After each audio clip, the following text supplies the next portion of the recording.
Vaše preosveštenstva, časni oci, draga braća i sestre u Hristu, oprostit ćete mi što imam zaista veliku tremu i odgovornost. Ovo je moja prva samostalna izložba i zaista sam Gospodu dragom zahvalna što je to baš na ovom festivalu, za koji sam se nadala da ću nekada da dođem da ispratim dešavanja, ali zaista nisam ni sanjala da ću da budem jedan od učesnika. Donosim vam pozdrave bratske iz Republike Srpske i zaista želim da se zahvalim na gostoprimstvu, na pozivu. Zaista sam se predivno osjećala i voljela bih da zamolim episkopa Davida, cijenjenog, ako bi učinio čast da učini ovu izložbu otvorenom.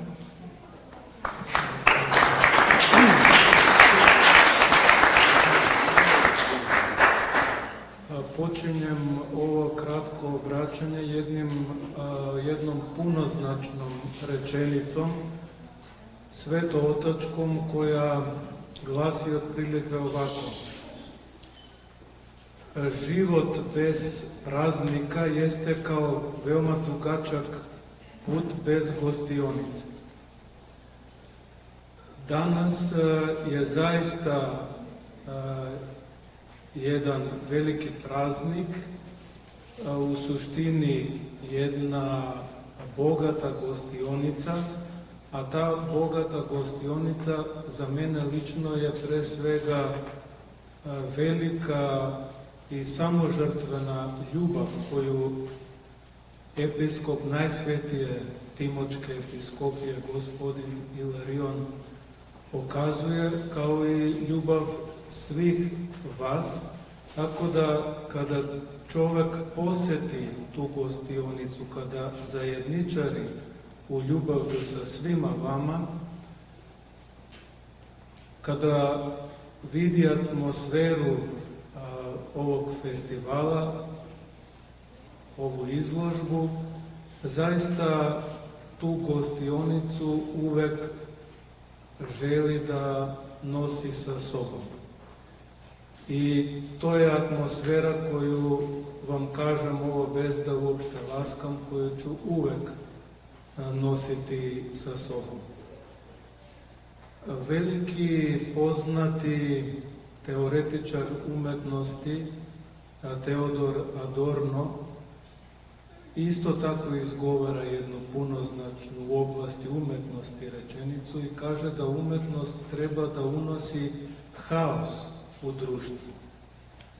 Svakako ovu reč haos treba da podrazumevamo u njenom metaforičnom smislu, da to znači da bude kritika ružnog u društvu.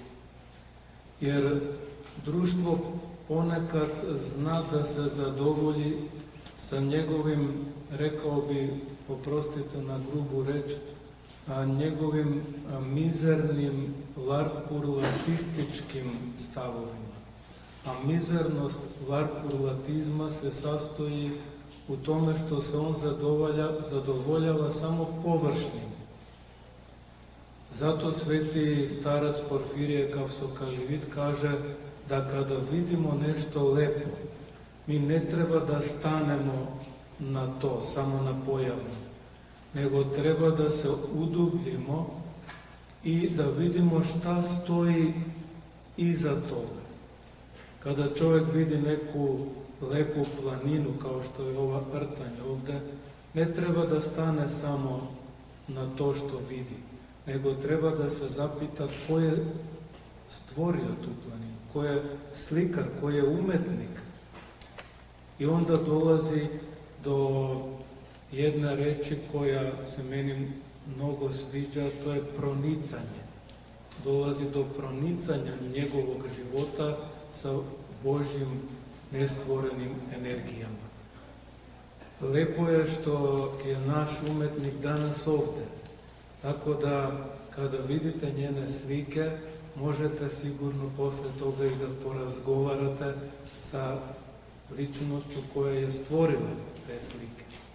Zato prepuštam vas da uživate u ovim slikama i da vas oni uzvedu ne samo ka površnim, dakle, pojavnim u našim životima, nego da vas uzvedu ka onim što je uzvišeno. Time proglašavam ovu izložbu otvorenu.